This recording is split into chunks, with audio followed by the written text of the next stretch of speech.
సింహరాశి వారికి ఈ వారం అంత అనుకూలంగా లేదు. రాశ్యాధిపతి అయిన రవి సప్తమంలో ఉన్నారు. ద్వితీయ లాభాధిపతి అయిన బుధుడు సప్తమంలో, తృతీయ దశమాధిపతి అయిన శుక్రుడు సప్తమంలో, చతుర్థ భాగ్యాధిపతి అయిన కుజుడు సప్తమంలో ఉన్నారు. అదేవిధంగా సప్తమంలో రాహు. భార్యాభర్తల మధ్య డిస్టర్బెన్స్ ఉండే అవకాశం గోచరిస్తోంది. వ్యాపారరీత్యా, ఉద్యోగరీత్యా ఎక్కువగా స్ట్రెస్ అనేది ఉంటుంది. కష్టానికి తగిన ప్రతిఫలం చాలా తక్కువగా ఉంటుంది. ఎంత కష్టపడతాం, ఎందుకు కష్టపడుతున్నాం, కుటుంబం కోసం ఇంత కష్టపడాలా, మనకి మనం బతకలేమా, మనం ఒంటరిగా ఉంటే సరిపోదా అనే ఆలోచనలు వస్తుంటాయి. ఏదైనా కుటుంబం ముఖ్యం. మీరు కష్టపడేదే కుటుంబం కోసం. ఒకరికొకరు అర్థం చేసుకుని ఏదైనా డిస్టర్బెన్సెస్ ఉంటే సామరస్యంగా పరిష్కరించుకోవడం చెప్పదగినది. బరువు బాధ్యతలన్నీ మీ మీదే ఉంటాయి. సంతానం సంబంధించిన ఒక మంచి సంబంధం కుదురుతుంది. అదేవిధంగా వృత్తి ఉద్యోగాల పరంగా సంతానానికి ఒక ఉద్యోగం కావచ్చు, ప్రైవేట్ సంస్థ కావచ్చు, ప్రభుత్వ సంస్థ కావచ్చు, ఉద్యోగ అవకాశాలు చక్కగా కలిసి వస్తాయి. విద్యా విషయాలు చక్కగా ఉంది.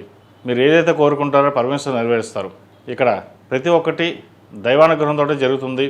మన నిమిత్తం మాత్రం, కానీ మన కర్తవ్యం మనం నిర్వర్తించాలి అనే భావంతో ముందుకెళ్ళండి. రియల్ ఎస్టేట్ రంగంలో ఉన్న వారికి అంత అనుకూలంగా లేదు. చిరు వ్యాపారస్తులకు, సాఫ్ట్వేర్ రంగంలో ఉన్న వారికి, chartered accounts, real estate, cosmetics, వైద్యవృత్తులు ఉన్న వారికి మధ్యస్థ ఫలితాలు గోచరిస్తుంది. ముఖ్యంగా వైద్యవృత్తులు ఉన్న వారికి కొంతవరకు మిగతా వారికి అంటే వీరికి బాగుందని చెప్పచ్చు.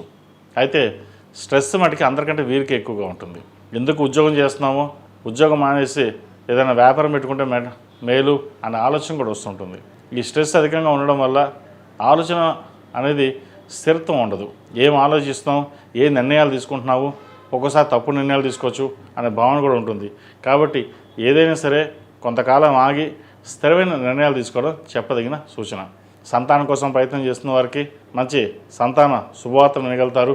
వివాహం కాని వారికి వివాహ ప్రయత్నాలు కాస్త ఆలస్యం అయ్యే అవకాశాలు గోచరిస్తోంది. వీరికి అర్ధాష్టమ నడుస్తోంది.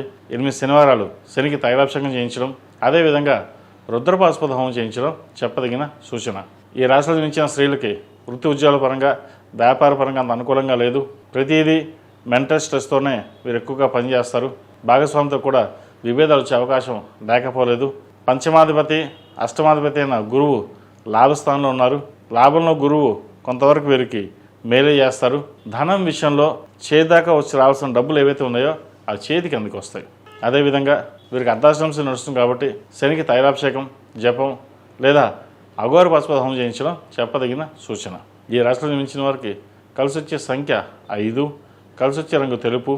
ఏదైనా పని మీద బయటప్పుడు సోమవారం కానీ గురువారం అడిగిన వెళ్ళండి, మంచి ఫలితాలు సంప్రాప్తిస్తాయి. ఈ పూజస్టోర్.in పసుపు కుంకుమ నుంచి దేవత విగ్రహాల దాకా అన్ని రకాల పూజలు, వ్రతాలు, గృహప్రవేశం, హోమాది శుభకార్యాలకు కావలసిన పూజా సామాగ్రి అంతా ఒక్కొక్క క్లిక్ తోనే మీ ఇంటి వద్దనే పొందండి. ఈ పూజస్టోర్.in